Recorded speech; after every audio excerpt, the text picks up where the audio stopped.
नमस्कार, स्वागत है हमारे यूट्यूब चैनल पर। आज से मैं यूपी पुलिस कांस्टेबल री एग्जाम के लिए हिंदी को चैप्टर वाइज प्रैक्टिस करवाऊंगा, वो भी चैप्टर के सभी इंपॉर्टेंट पॉइंट के साथ। और जितने भी क्वेश्चन जो इंपॉर्टेंट हो और पिछले साल में पूछे गए हो, जैसे UP police constable, UP sub inspector, UP PCS, UP triple SC इत्यादि में को मैं चैप्टर वाइज विभाजित करके प्रैक्टिस करवाऊंगा। तो आज का सेशन वेरी इंपॉर्टेंट होने वाला है। और मेरा आपसे एक रिक्वेस्ट है कि आप वीडियो को लाइक कीजिए और चैनल पर नए हो तो चैनल को सब्सक्राइब कीजिए, जिससे हमें अगले वीडियो को और भी बेहतर बनाने के लिए मोटिवेशन मिल सके। तो चलिए शुरू करते हैं आज का सेशंस को स्टार्ट करने से पहले हम लोग पहले सिलेबस को डिस्कस कर लेते हैं। देखिए, इसमें सबसे पहले हिंदी भाषा है, वर्णमाला, संज्ञा, लिंग, वचन, सर्वनाम, विशेषण, क्रिया, उसके बाद कारक, काल, वाच्य, अवयव, तत्सम, तद्भव, पर्यायवाची, विलोम शब्द, समार्थी, अनेक शब्दों के लिए एक शब्द, मुहावरे, लोकोक्तियां, उपसर्ग, प्रत्यय, संधि, समास, वाक्य रचना, वाक्य शुद्धि, वर्तनी, रस, छंद, अलंकार, रचनाएं एवं पत्र पत्रिकाएं, पुरस्कार, अपठित गद्यांश, इन सभी को हम लोग चैप्टर वाइज सॉल्व करेंगे, और वो भी इंपॉर्टेंट पॉइंट के साथ। तो चलिए शुरू करते हैं। सबसे पहले मैं इस वीडियो में सबसे पहले वर्णमाला चैप्टर को सॉल्व कराऊंगा। तो समान हिंदी का चैप्टर नंबर 1 लेंगे, वर्णमाला। वर्णमाला से हम लोग शुरू करते हैं। तो वर्णमाला में सबसे पहला क्वेश्चन है, क्वेश्चन नंबर 1, हिंदी भाषा में कितने व्यंजन होते हैं? तो हिंदी भाषा में व्यंजनों की संख्या 33 है, तो ऑप्शन नंबर बी सही हो जाएगा। अब चलिए इसके बारे में थोड़ा डिस्कस कर लेते हैं। देखिए, हिंदी वर्णमाला में व्यंजनों की संख्या 33 है, जिसमें स्पर्श व्यंजन, अंतस्थ व्यंजन तथा ऊष्म व्यंजन आते हैं। अब अगला क्वेश्चन है, क्वेश्चन नंबर 2, वर्णमाला में स्पर्श व्यंजनों की संख्या कितनी है? तो आप लोग इसका अपने आप से एक बार आंसर देते रहेंगे। तो इसका आंसर होगा ऑप्शन नंबर ए, 25। तो चलिए इसके बारे में थोड़ा सा डिस्कस कर लेते हैं। हिंदी वर्णमाला में स्पर्श व्यंजनों की संख्या 25 है। अब देखते हैं स्पर्श व्यंजन होते क्या क्या हैं। देखिए, स्पर्श व्यंजन पहले क वर्ग होता है। क वर्ग में क, ख, ग, घ अंग आता है, इसको कंठ ध्वनि भी कहते हैं। च वर्ग में च, छ, ज, झ, इया, इसको तालव्य ध्वनि भी कहते हैं। अगला है ट वर्ग। ट वर्ग में ट, ठ, ड, ढ, अण, इसको मूर्धन्य ध्वनि भी कहते हैं। अगला है त वर्ग, इसमें त, थ, द, ध, न, या इसको दंत ध्वनि भी कहते हैं। अगला है प वर्ग, इसमें प, फ, ब, भ, म, इसको वष्ठ ध्वनि भी कहते हैं। अब अगला क्वेश्चन देखते हैं, क्वेश्चन नंबर 3, भाषा की सार्थक लघुत्तम इकाई किसे माना जाता है? तो इसका आंसर आप लोग एक बार जरूर देते रहिएगा। तो इसका आंसर होगा ऑप्शन नंबर बी, वर्ण। अब इसके बारे में थोड़ा सा हम लोग देख लेते हैं। देखिए, भाषा की सबसे छोटी लघुत्तम इकाई वर्ण या वर्ण को अक्षर कहते हैं। भाषाविदों ने वर्ण के 3 भेद बताए हैं। प्रथम है स्वर्णवर्ण या अक्षर, जिसमें अ, ई, उ आता है। द्वितीय में व्यंजन वर्ण या अक्षर, इसमें क, ख, ग, घ, च आता है। और तृतीय में संयुक्त वर्ण या अक्षर, इसमें छतरी वाला अक्षर आता है, त्र, ज्ञ और स्र भी रहता है, यहाँ कामा रहेगा। वर्णों का सार्थक क्रम जो निश्चित अर्थ दे उसे शब्द कहते हैं। इसे भाषा की सार्थक लघुत्तम इकाई कहते हैं, जैसे कमल, नयन, चयन आदि। अब अगला क्वेश्चन देखते हैं। अगला क्वेश्चन चौथा है, भाषा की सबसे छोटी इकाई क्या होता है? इसका आंसर आप एक बार जरूर देंगे। तो इसका आंसर होगा ऑप्शन नंबर सी, यहाँ है। बी यहाँ, इस ए पहले होना चाहिए, लेकिन टाइपिंग मिस्टेक है, तो सी इसमें सही रहेगा, वर्ण। अब इसके बारे में थोड़ा सा हम लोग देख लेते हैं। भाषा की सबसे छोटी इकाई को वर्ण कहते हैं। वर्ण उस मूल ध्वनि को कहते हैं जिसका खंड नहीं हो सकता है। वस्तुतः वर्ण वह छोटी से छोटी ध्वनि है जो कर्ण मतलब कान का विषय है और जिसके टुकड़े नहीं किए जा सकते हैं। अब अगला क्वेश्चन देखते हैं। अगला क्वेश्चन 5वां है, निम्नलिखित में से तालव्य नहीं है। इसमें बताना है कि कौन सा तालव्य नहीं है। तो इसका आंसर आप लोग एक बार जरूर देंगे। यह यूपी पीसीएस सी सेट में पूछा गया था, जो एग्जाम 2022 में हुआ है। तो इसका आंसर होगा ऑप्शन नंबर ए, यह तालव्य नहीं है। अब इसके बारे में कुछ देख लेते हैं। जैसे देखिए, क वर्ण तालव्य नहीं है, यह कंठ के अंतर्गत आता है। क अल्प प्राण वर्ण भी है। वस्तुतः स्पर्श व्यंजनों में क वर्ग कंठय वर्ण तथा च वर्ग तालव्य वर्ण होते हैं। अब अगला क्वेश्चन देखते हैं। अगला क्वेश्चन 6वां है, हिंदी भाषा में कितने स्वर है? तो इसका आंसर आप लोग जरूर दीजिएगा एक बार। ये देखिए, सभी हम प्रीवियस ईयर में जितने भी क्वेश्चन पूछे गए हैं सबको इंक्लूड किए हैं। और इसका पीडीएफ अगर आपको चाहिए तो डिस्क्रिप्शन बॉक्स में से जाकर प्राप्त कर सकते हैं, मैं वहां लिंक दे दूंगा। तो इसका आंसर होगा ऑप्शन नंबर बी। बी यहाँ भी थोड़ा मिस्टेक हो गया है, बी ऊपर रहना चाहिए। इसमें स्वरों की संख्या 11 होती है। अब इसके बारे में थोड़ा सा समझते हैं।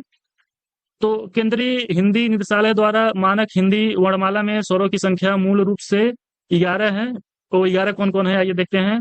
अ, आ, ई, उ, री, ए, ओ, औ। इसके अतिरिक्त अनुस्वार तथा विसर्ग एवं अनुनासिक अनुनासिक ए वाला होता है भी है, लेकिन इन्हें मूल स्वर नहीं अयोगवाह माना जाता है। और अगला क्वेश्चन देखते हैं। अगला क्वेश्चन 9वां है, हिंदी वर्णमाला में वर्ण है, तो इसका आंसर आप लोग एक बार जरूर देंगे। ये देखिए प्रीवियस ईयर में पूछा गया है, पीजीटी परीक्षा 2005 में। तो इसका आंसर होगा ऑप्शन नंबर बी 52। अब आइए इसके बारे में थोड़ा सा हम लोग देखते हैं। हिंदी वर्णमाला में वर्णों की संख्या मूलतः 52 है, जिसमें मूल स्वर 11 है, अयोगवाह 2 है, मूल व्यंजन 33 है, संयुक्त व्यंजन जैसे छ, त्र, व्य, स्र होता है। इसके अतिरिक्त द्विगुण या उच्छिप्त व्यंजन को जैसे ए ड होता है, यहाँ नीचे रहता है, और ये गलती है, इसको इस तरह से लिखा जाता है, इसको ढ कहा जाता है, ढकना वाला। यह 2 होते हैं। अब अगला क्वेश्चन है क्वेश्चन नंबर 10वां, वर्ण के प्रकार होते हैं। तो ऑप्शन दिया है, इसका आंसर एक बार आप जरूर देंगे। तो इसका आंसर होगा ऑप्शन नंबर बी स्वर व्यंजन अयोगवाह। देखिए यह एमपी प्रोफेशनल एग्जाम 19/12/2017 में पूछा गया है। इसके बारे में थोड़ा देख लेते हैं। देखिए वर्ण भाषा की सबसे छोटी इकाई है। वर्णों को स्वर व्यंजन अयोगवाह के रूप में जाना जाता है तथा इनके व्यवस्थित क्रम को वर्णमाला कहते हैं। विकल्प में दिए गए अन्य शब्द जैसे हस्व स्वर, प्लुत स्वर स्वर के प्रकार हैं तथा संयुक्त वर्ण 2 वर्णों के संयुक्त रूप को कहते हैं। अब अगला क्वेश्चन देखते हैं। अगला क्वेश्चन 11 है, व्यंजन और स्वर के संयुक्त रूप को क्या कहते हैं। तो इसका आंसर आप एक बार जरूर देंगे। तो इसका आंसर होगा ऑप्शन नंबर सी अक्षर। व्यंजन और स्वर को अक्षर कहते हैं। अब चलिए इसके बारे में थोड़ा सा देख लेते हैं। व्यंजन और स्वर के संयुक्त रूप को अक्षर कहते हैं। इसका मतलब होता है जिनका क्षरण ना हो। वस्तुतः ध्वनि को व्याकरण में अक्षर कहा जाता है। वर्णों का सार्थक क्रम जो निश्चित अर्थ दे उसे शब्द कहते हैं, और 2 या 2 से अधिक शब्द के सार्थक समूह जो निश्चित अर्थ दे उन्हें वाक्य कहते हैं। अब अगला क्वेश्चन है क्वेश्चन नंबर 12, वर्णमाला किसे कहेंगे। देखिए इसमें इसको टीजीटी परीक्षा 2009 में पूछा गया है कि वर्णमाला किसे कहेंगे। तो इसका आंसर होगा ऑप्शन नंबर डी वर्णों के व्यवस्थित समूह को।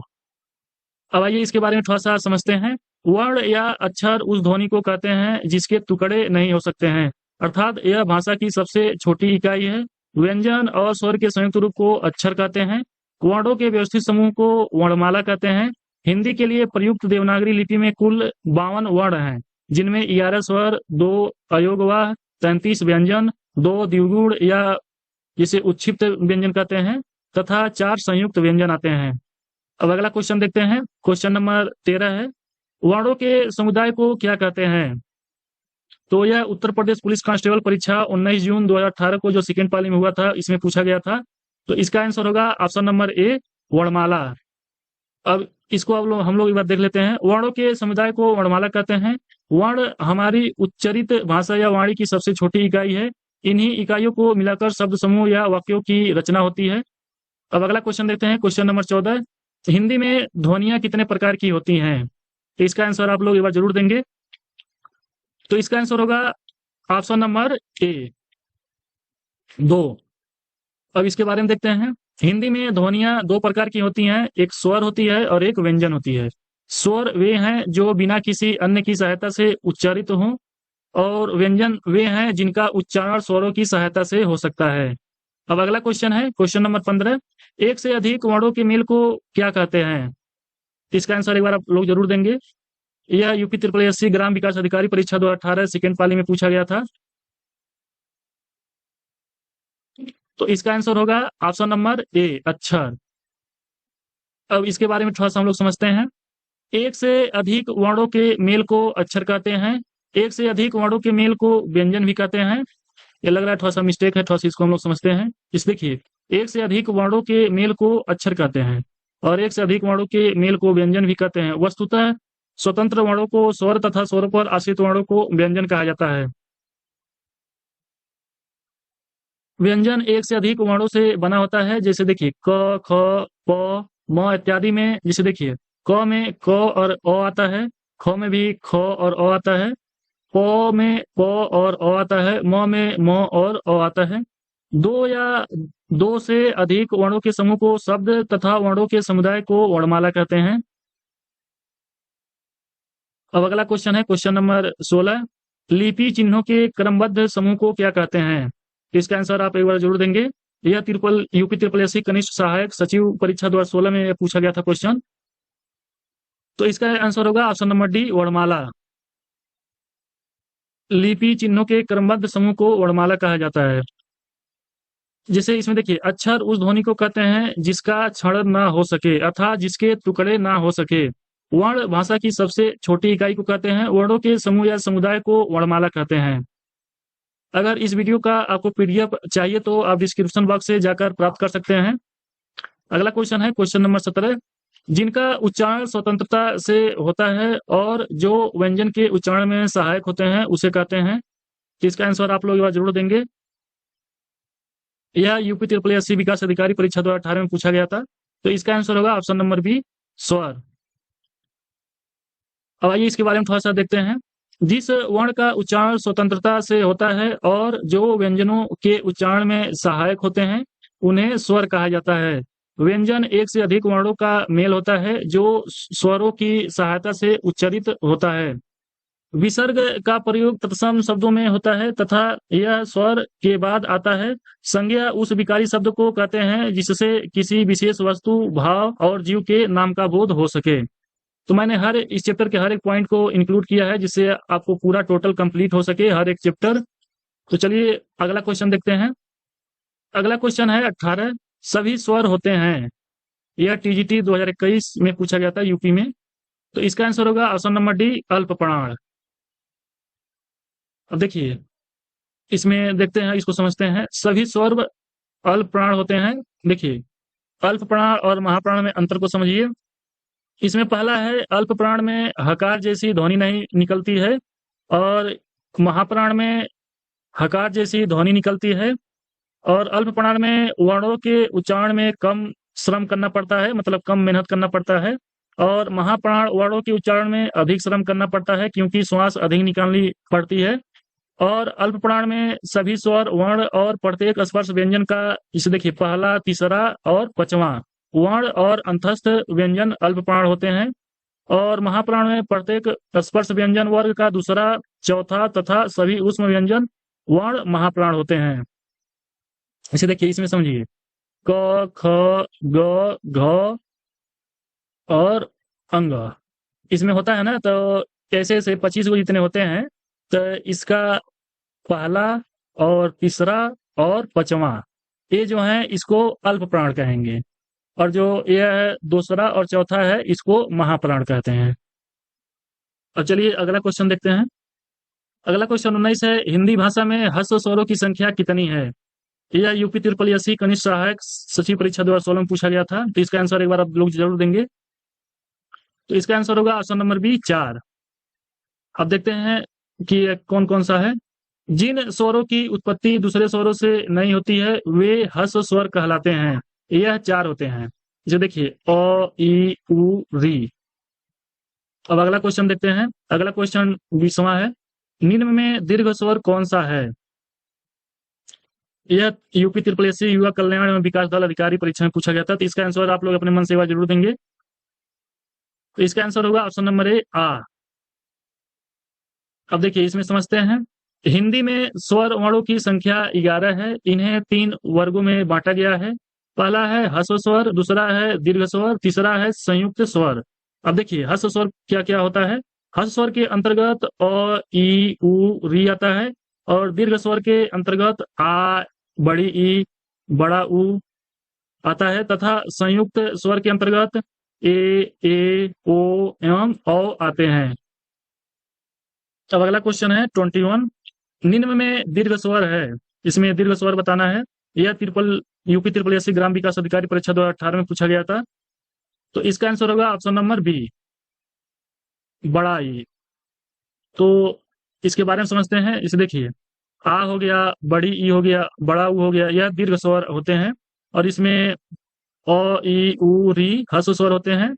ए ए ओ औ संयुक्त स्वर होते हैं। अब अगला क्वेश्चन है 22। निम्नलिखित में से कौन सा मूल दीर्घ स्वर नहीं है? तो इसका आंसर आप लोग एक बार जरूर देंगे। यह भी यूपी ट्रिपल एससी विकास अधिकारी परीक्षा में पूछा गया था। तो इसका आंसर होगा ऑप्शन नंबर डी, यह मूल दीर्घ स्वर नहीं है। अब आइए इसके बारे में थोड़ा समझते हैं। स्वर उन वर्णों को कहा जाता है जिनका उच्चारण बिना किसी अवरोध के होता है, जैसे अ ई उ री, जिसे ह्रस्व स्वर को कहते हैं। आ ई उ दीर्घ स्वर को कहते हैं। ए ऐ ओ औ संयुक्त स्वर को कहते हैं। अब अगला क्वेश्चन है 23। फ्लूट स्वर कौन सा है? यह यूपी टेट एग्जाम 2019 में पूछा गया था। तो इसका आंसर होगा ऑप्शन नंबर ए, ओम। जैसे ओम शब्द होता है उसी को प्लूत स्वर कहते हैं। जैसे देखिए, ओम जो होता है उसे प्लूत स्वर कहते हैं। शेष त्रुटिपूर्ण है। जिस स्वर के उच्चारण में ह्रस्व का 3 गुना समय लगे उसे प्लूत स्वर कहते हैं। इसका कोई चिन्ह नहीं होता है। इसके लिए 3 अंक का 3 का जैसे होता है का अंक लगाया जाता है। हिंदी में सामान्यतः प्लुत का प्रयोग नहीं होता है। वैदिक भाषा में एवं नाटक आदि का संवाद लिखते समय पुकारने के संदर्भ में इसका प्रयोग होता है। अगला क्वेश्चन है 24। किस स्वर के उच्चारण में दीर्घ स्वर से भी अधिक समय लगता है? इसका आंसर आप लोग एक बार जरूर देंगे। यह यूपी ट्रिपल एससी राज्य कृषि उत्पादन मंडी परीक्षा 2018 में पूछा गया था। तो इसका आंसर होगा option number D, flu. Flute के बारे में ऊपर हम लोग पढ़े हैं, तो एक बार आप लोग अपने आप से देख लेना। अगला क्वेश्चन है 25। जिन स्वरों के उच्चारण में 2 मात्राओं से अधिक समय लगे वे कहलाते हैं। यह एमपी प्रोफेशनल एग्जाम 2017 में पूछा गया था। तो इसका आंसर एक बार आप लोग जरूर देंगे। तो इसका आंसर होगा ऑप्शन नंबर बी, फ्लूट स्वर। अगला क्वेश्चन है 26। हिंदी स्वरों का वर्गीकरण जब जीभ के भाग के आधार पर किया जाता है तो निम्नलिखित में से कौन सा भेद इसके अंतर्गत नहीं आएगा? इसका आंसर आप लोग अपने मन से एक बार जरूर देंगे। इसका आंसर होगा ऑप्शन नंबर डी, विपरीत जो स्वर होता है वह। अब इसमें आइए देखते हैं इसके बारे में। स्वर उच्चारण में जीभ का अग्र, मध्य अथवा पश्च भाग सहायक सिद्ध होता है। इसी आधार पर हिंदी स्वरों को 3 भागों में विभाजित किया जा सकता है, जैसे अग्र स्वर, मध्य स्वर, पश्च स्वर। मुख के खुलने की स्थिति के आधार पर स्वर के 4 भेद होते हैं। एक होता है विपरीत, दूसरा होता है अर्ध विपरीत, तीसरा होता है अर्ध संवृत और अगला होता है चौथा समवृत्ता। अगला क्वेश्चन है 27। मध्य स्वर कहते हैं। यह UP triple SC JEE exam 2016 में पूछा गया था। तो इसका आंसर होगा ऑप्शन नंबर डी, अ को। जीहा के मध्य भाग के ऊपर उठने से जिन स्वरों का उच्चारण होता है उन्हें मध्य स्वर कहते हैं।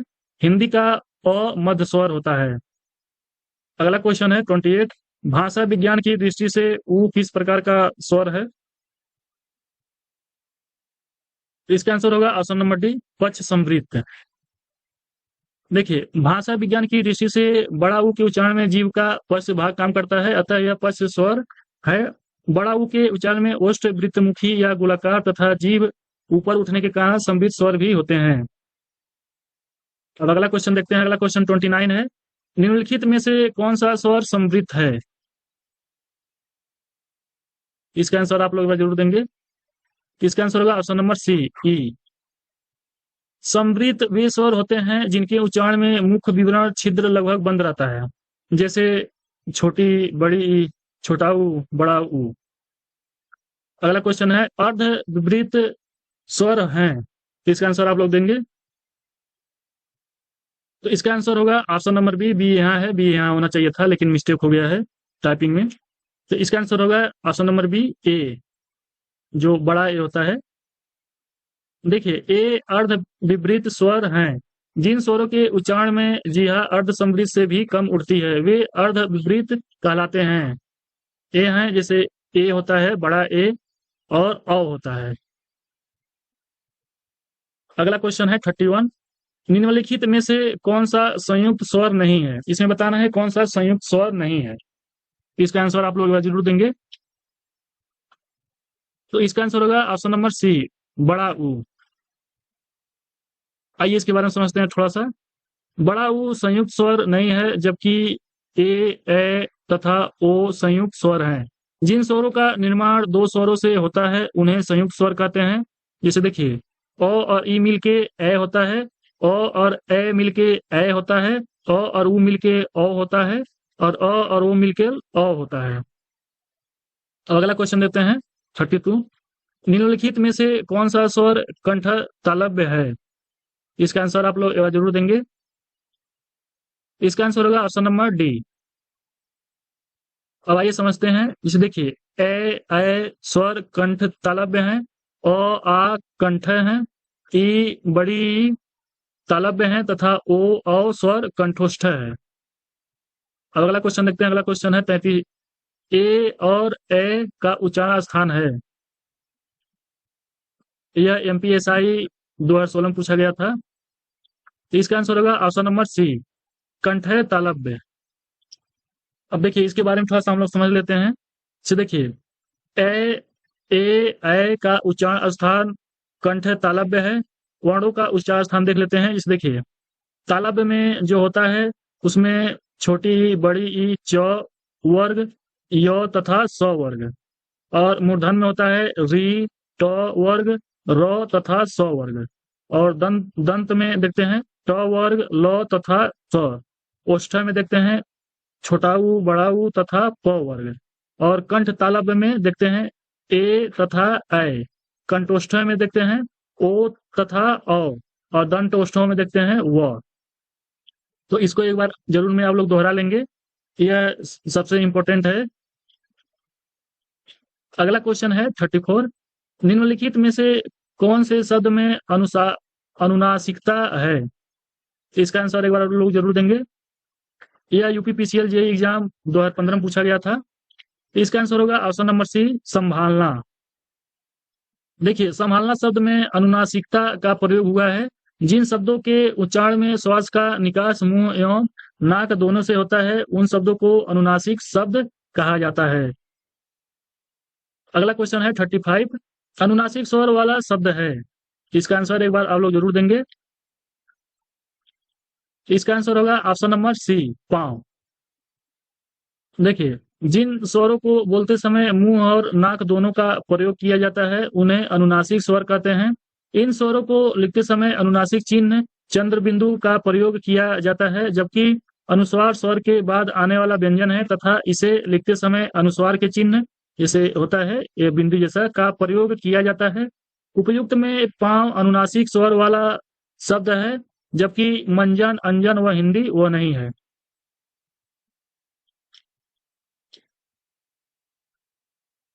अगला क्वेश्चन है 36।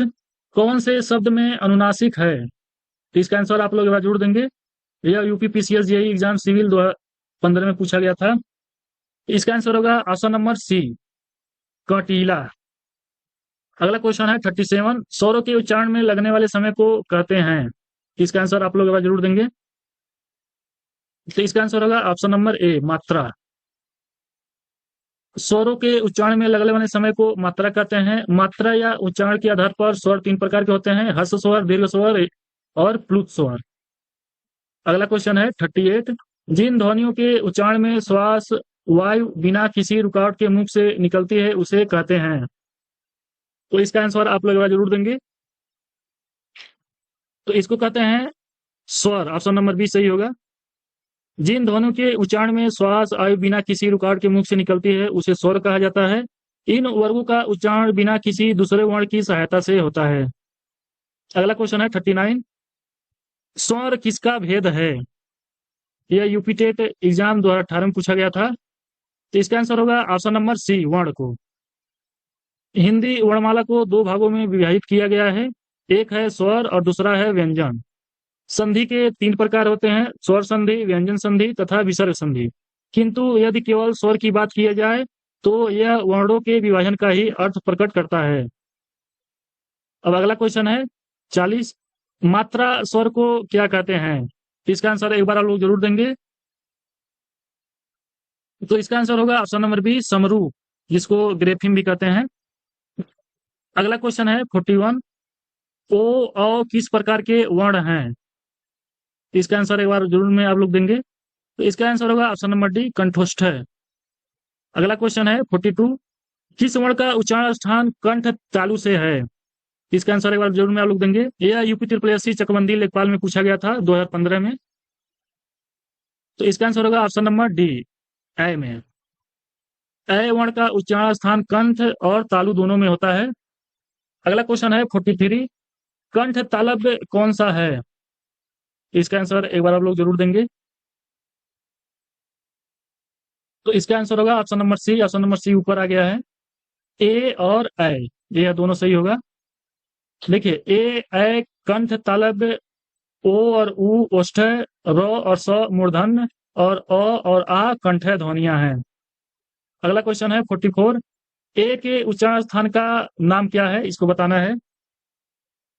यह यूपी ट्रिपल एससी राजस्व निरीक्षक परीक्षा 2016 में पूछा गया था। तो इसका आंसर होगा ऑप्शन नंबर डी, कंठ तालव्य। ए का उच्चारण कंठ तालव्य से होता है। ए अर्ध संवृत स्वर है।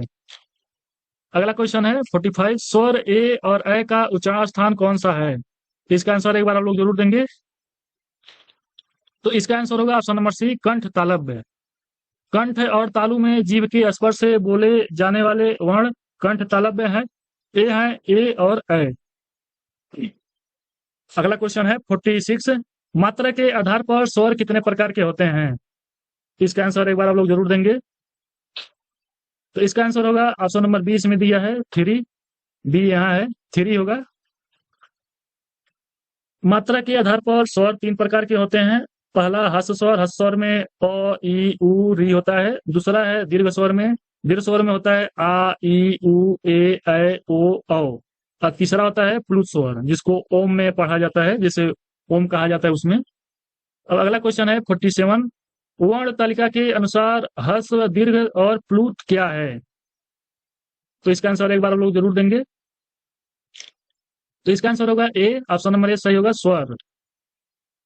अगला क्वेश्चन है 48, जिनकी ध्वनि केवल मुख से निकलती है वो है? इसका आंसर एक बार आप लोग जरूर देंगे। इसका आंसर होगा ऑप्शन नंबर डी, निरनुनासिक स्वर। इसके बारे में थोड़ा देख लेते हैं। जब स्वरों के उच्चारण में वायु केवल मुख से निकलती है तो उन्हें मौखिक या निरनुनासिक स्वर कहते हैं। जैसे अ आ ई उ ए ओ औ। अगला क्वेश्चन है 49, स्वर ध्वनि के प्रकार हैं। इसका आंसर एक बार आप लोग जरूर देंगे। तो इसका आंसर होगा ऑप्शन नंबर डी, तीनों। तीनों स्वर ध्वनि के प्रकार हैं। अगला क्वेश्चन है 50, हिंदी की अग्र अवृत्ताकार संवृत स्वर ध्वनि है। इसका आंसर एक बार आप लोग जरूर देंगे। तो इसका आंसर होगा ऑप्शन नंबर बी, ई, जो छोटी ई होता है। अगला क्वेश्चन है 41, इनमें से कौन सा एक स्वर नहीं है? बताना इसमें से कौन सा एक स्वर नहीं है। इसका आंसर होगा ऑप्शन नंबर सी, र एक स्वर नहीं है। अब अगला क्वेश्चन देखते हैं 42, उच्चारण स्थान की दृष्टि से हिंदी के अ और आ स्वर हैं। इसका आंसर एक बार लोग जरूर देंगे। तो इसका आंसर होगा ऑप्शन नंबर डी, कंठ है। एक बार और हम लोग देख लेते हैं इसके बारे में। अ और आ उच्चारण की दृष्टि से कंठय वर्ण है। अन्य महत्वपूर्ण तथ्य के बारे में देखते हैं। देखिए, इंपोर्टेंट पॉइंट इसमें ये है, ह सघोष होता है, उष्म महाप्राण व निरनुनासिक व्यंजन वर्ण है। अ मध्य स्वर, तो आ पच स्वर है। तालव्य वर्णों में च वर्ग, ई ए और स आते हैं। मूर्धन्य वर्णों में ट वर्ग और री, र और स आते हैं। ओष्ठ्य वर्णों में क वर्ग, उ और उ आते हैं। अब अगला क्वेश्चन है 53, घ का उच्चारण स्थान कौन सा है? इसका आंसर एक बार आप लोग जरूर देंगे। इसका आंसर होगा ऑप्शन नंबर बी, कंठ। देखिए, क वर्ग के व्यंजन को कंठ से निकलते हैं, अतः घ का उच्चारण स्थान कंठ है। अगला क्वेश्चन है 55, निम्न में कंठ वर्ण कौन सा है? इसका आंसर एक बार लोग जोड़ देंगे। इसका आंसर होगा ऑप्शन नंबर बी, अ। देखिए, जिन वर्णों का उच्चारण कंठ से होता है उन्हें कंठ वर्ण कहते हैं। जैसे देखिए, क ख ग घ ड, नहीं, अंग अ और आ और उ ओष्ठ्य हैं तथा ई और ई तालव्य हैं। अगला क्वेश्चन है 55, निम्न में कंठय वर्ण है? इसका आंसर होगा ऑप्शन नंबर बी आ ह विसर्ग। इस देखिए इसमें अ आ क ख ग घ अंग ह तथा विसर्ग कंठय वर्ण है। अगला क्वेश्चन देखते हैं। अगला क्वेश्चन है 56। निम्नलिखित में कंठय ध्वनियां कौन सी है? इसका आंसर एक बार आप लोग जरूर देंगे। तो इसका आंसर होगा ऑप्शन नंबर ए क और ख। इसके बारे में थोड़ा सा देख लेते हैं। कंठ और निचली जीभ के स्पर्श से बोले जाने वाले वर्ण कंठय कहलाते हैं। इस प्रकार की ध्वनियों को कंठय ध्वनियां कहते हैं। इसके अंतर्गत अ आ क वर्ग जैसे क ख ग घ अंग और ह और विसर्ग आते हैं। अगला क्वेश्चन है 57। निम्नलिखित में से हिंदी की कंठ ध्वनि है? इसका आंसर एक बार आप लोग जरूर देंगे। इसका आंसर होगा ऑप्शन नंबर डी ह। ह कंठ ध्वनि है। कंठ ध्वनि के अंतर्गत क वर्ग अ आ तथा ह आते हैं। ई बड़ा ई तालव्य तथा त दंत तथा फ ओष्ठ्य वर्ण है। अब अगला क्वेश्चन देखते हैं। अगला क्वेश्चन है 58। च छ ज झ इया का उच्चारण होता है। इसका आंसर एक बार आप लोग जरूर देंगे। तो इसका आंसर होगा ऑप्शन नंबर सी तालु से। इसको थोड़ा सा समझ लेते हैं। देखिए च वर्ग जिसे च छ ज झ इया का उच्चारण स्थान तालु से होता है। ट वर्ग के ट थ द ध न का उच्चारण स्थान दंत और प वर्ग के प फ ब भ म का उच्चारण स्थान ओष्ठ से होता है। अब अगला देखते हैं 59। निम्नलिखित व्यंजनों में से कौन से व्यंजन का उच्चारण तालु से होता है? इसका आंसर एक बार आप लोग जरूर देंगे। यह यूपी सी सेट एग्जाम 2019 में पूछा गया था। तो इसका आंसर होगा ऑप्शन नंबर सी 6। देखिए च छ जय झय तथा इ व्यंजनों का उच्चारण तालु से होता है। इन व्यंजनों को तालव्य व्यंजन भी कहते हैं। क कंठय ध मूर्धन्य तथा म ओष्ठ्य वर्ण है। अगला है 60। स का उच्चारण स्थान बताना है, इसमें कौन सा होगा? तो इसका आंसर होगा ऑप्शन नंबर बी तालु।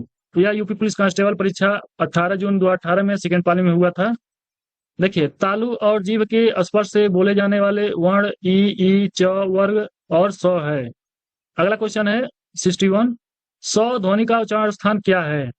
इसका आंसर एक बार लोग जरूर देंगे। इसका आंसर होगा ऑप्शन नंबर सी तालु। देखिए स ध्वनि का उच्चारण तालु से किया जाता है। अगला क्वेश्चन है 62। निम्न में से तालव्य ध्वनि है? यह उत्तर प्रदेश पुलिस कांस्टेबल परीक्षा 18 जून 2018 में पूछा गया था। इसका आंसर होगा ऑप्शन नंबर सी स।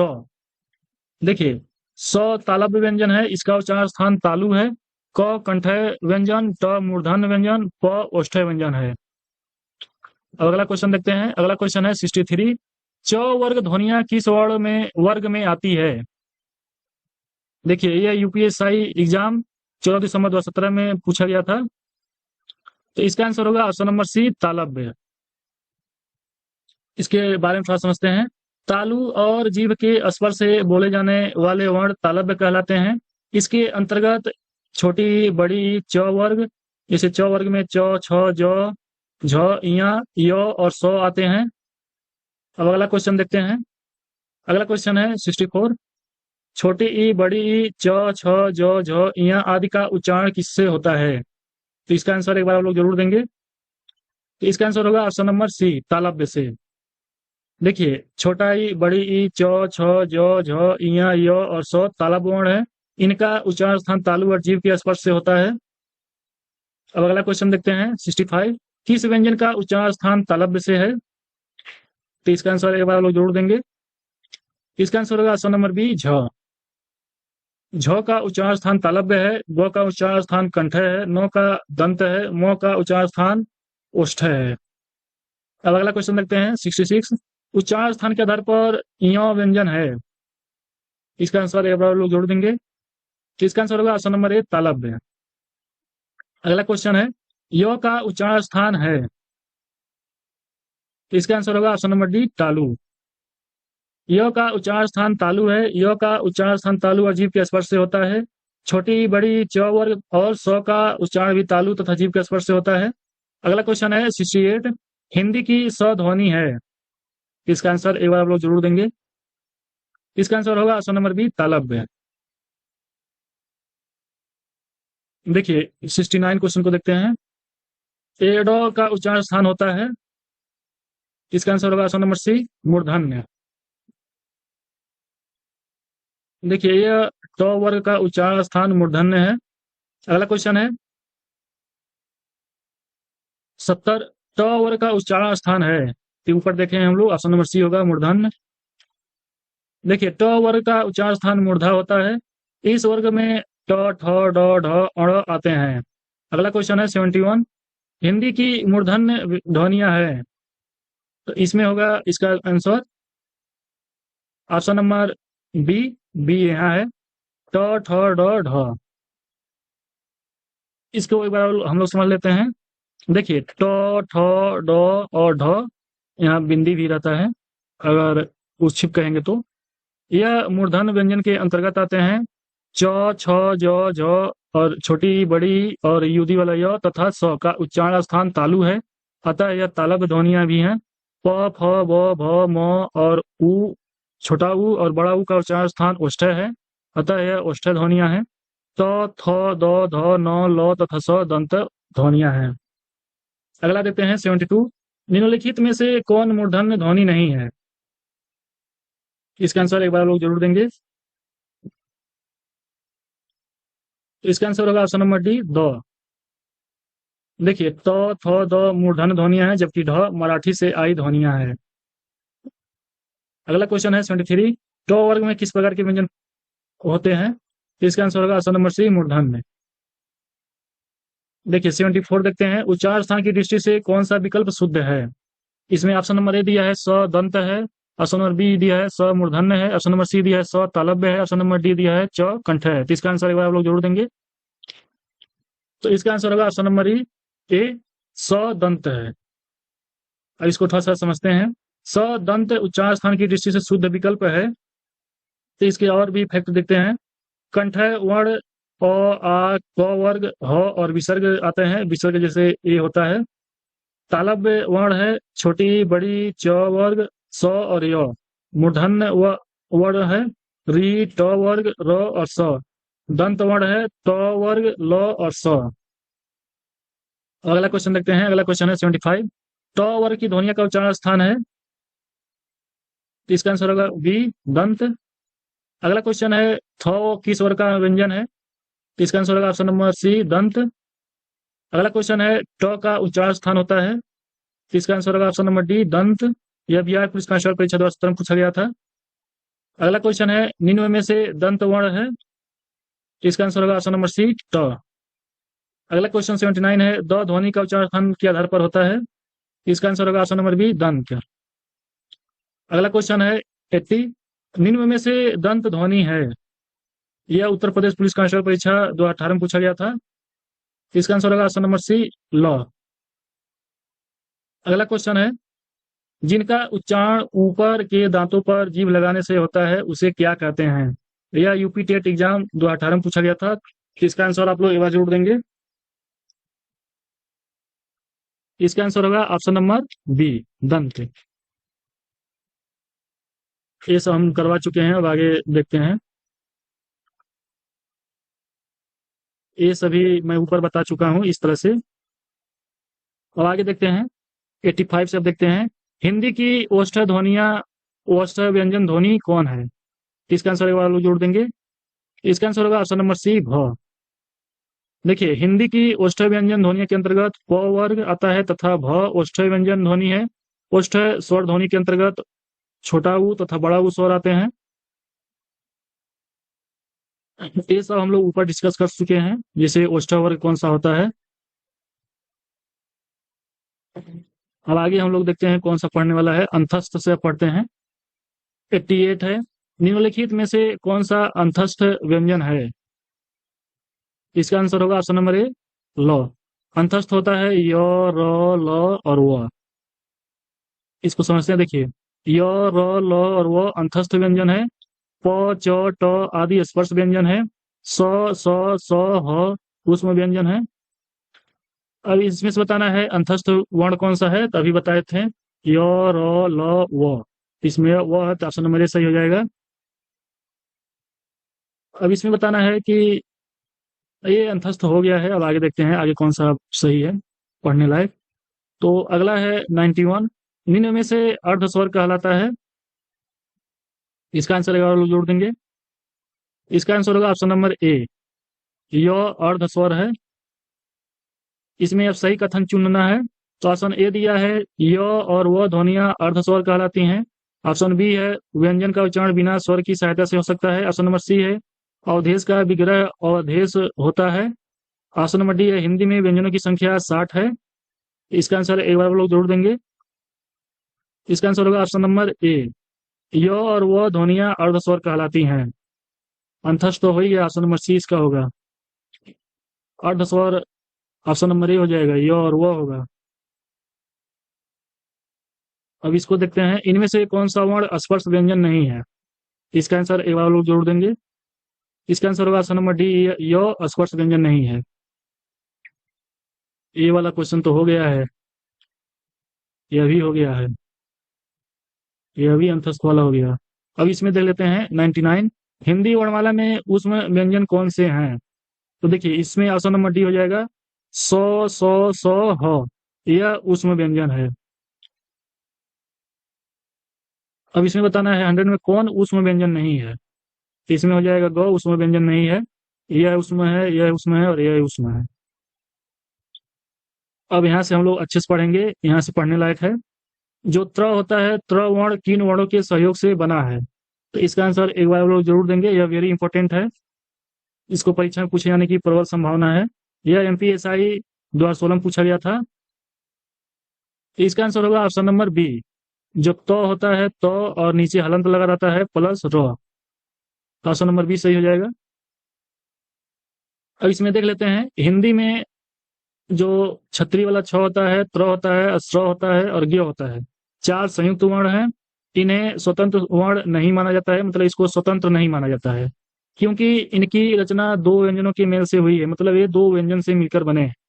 जैसे देखिए, को और स बन के छतरी वाला छ बन गया, ये वाला।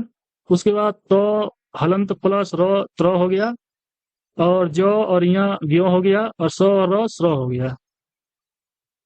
अब आगे देखते हैं, जो ए वाला अक्षर है छतरी छ वर्ण किसके योग से बना है।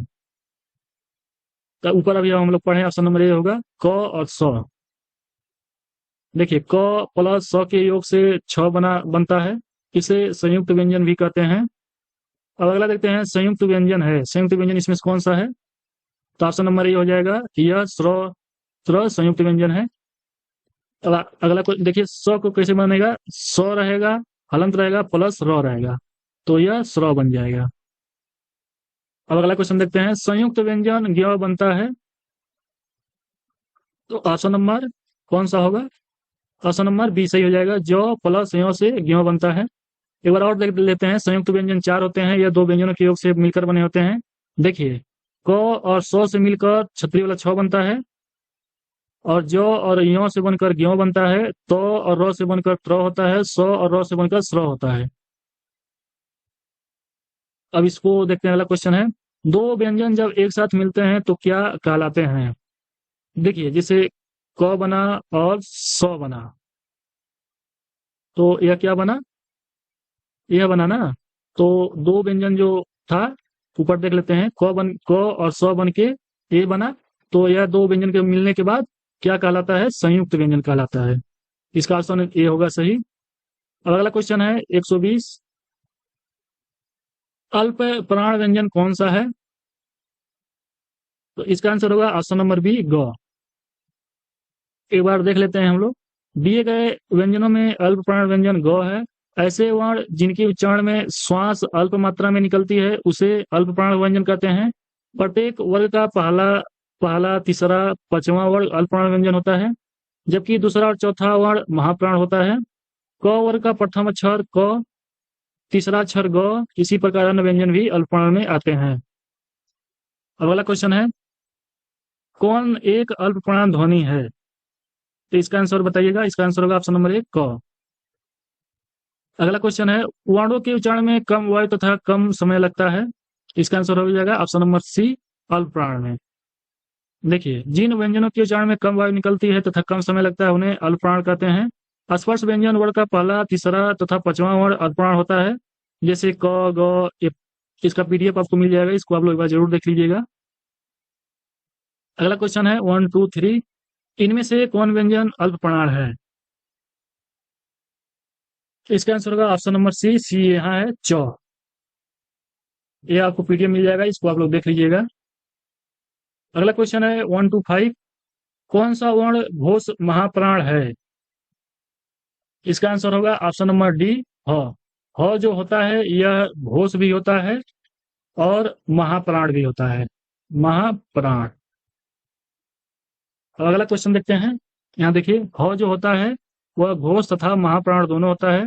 यह ऊष्म व्यंजन भी होता है, इसको भी ध्यान दीजिएगा, यह ऊष्म व्यंजन भी होता है। अगला क्वेश्चन है, अघोष महाप्राण ध्वनि को बताना है, इसमें से कौन सा होगा? तो इसका आंसर होगा ऑप्शन नंबर 1 ख।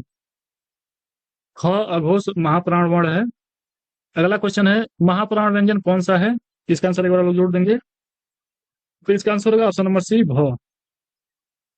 इसको आप लोग देख लीजिएगा। सभी महाप्राण वर्णों वाला समूह है, तो बताना इसमें महाप्राण इनमें से कौन होगा? इसका आंसर होगा ऑप्शन नंबर ए। ये जो ख और छ और ठ है यह महाप्राण है। अगला क्वेश्चन है, व्यंजनों में कौन महाप्राण है? इसका आंसर होगा ऑप्शन नंबर डी। ख जो होता है यह महाप्राण होता है। अगला क्वेश्चन है, प्रत्येक वर्ग का दूसरा और चौथा वर्ण क्या कहलाता है? इसका आंसर होगा ऑप्शन नंबर ए महाप्राण। अगला क्वेश्चन देखते हैं, महाप्राण ध्वनि या व्यंजन वर्ग में किससे संबंधित है? तो इसका आंसर होगा ऑप्शन नंबर सी दूसरा और चौथा। महाप्राण व्यंजनों के अंतर्गत प्रत्येक वर्ग का दूसरा तथा चौथा वर्ण आता है। अगला क्वेश्चन है, हिंदी के स्पर्श व्यंजनों को 5 वर्गों के दूसरे और चौथे वर्ग होते हैं। तो इसका आंसर होगा ऑप्शन नंबर बी महाप्राण व्यंजन। अगला क्वेश्चन है, क व्यंजन है, तो इसका आंसर एक बार लोग जरूर देंगे। इसका आंसर होगा ऑप्शन नंबर बी अघोष है। देखिए, क अघोष व्यंजन है। प्रत्येक स्पर्श व्यंजन वर्ग के प्रथम और द्वितीय वर्ण तथा स स स अघोष होते हैं। इन ध्वनियों के उच्चारण में स्वर तंत्रियों में कंपन नहीं होता है। अगला क्वेश्चन है, कौन सा वर्ण अघोष है? यह यूपी पुलिस कांस्टेबल परीक्षा 2018 में पूछा गया, तो इसका आंसर होगा ऑप्शन नंबर 1 च। देखिए, जिन व्यंजन वर्णों के उच्चारण में स्वर तंत्रियां झंकृत होती हैं वे घोष, और जिनमें ऐसी झंकृत नहीं रहती हैं वे अघोष कहलाते हैं। आगे आप लोग पढ़ लीजिएगा, पीडीएफ आपको डिस्क्रिप्शन बॉक्स में मिल जाएगा। निम्न में कौन सा वर्ण अघोष है? यह उत्तर प्रदेश पुलिस कांस्टेबल परीक्षा 2018 में पूछा गया था। इसका आंसर होगा ऑप्शन नंबर 1 क। अगला है, अघोष वर्ण कौन सा है? इसका आंसर एक बार आप लोग जोड़ देंगे। इसका आंसर होगा ऑप्शन नंबर डी स। अगला क्वेश्चन है, अयोगवाह कहा जाता है। इसका आंसर होगा ऑप्शन नंबर ए विसर्ग को। देखिए, अनुस्वार जो अ पे अंक मंत्र होता है और विसर्ग जो अ होता है एवं अनुनासिक जो इस तरह से होता है को अयोगवाह कहते हैं। यह ध्वनियां न तो स्वर हैं और न ही व्यंजन, फिर भी अर्थ का वहन करती हैं। अगला क्वेश्चन है, हिंदी वर्णमाला में अंग से लेकर अह तक क्या है? इसको हम लोग ऑप्शन नंबर सी होगा अयोगवाह। इस वीडियो में बस इतना ही। प्लीज वीडियो को लाइक कीजिए और चैनल पे नए तो चैनल को सब्सक्राइब कीजिए। इस वीडियो का पीडीएफ आपको डिस्क्रिप्शन बॉक्स में मिल जाएगा।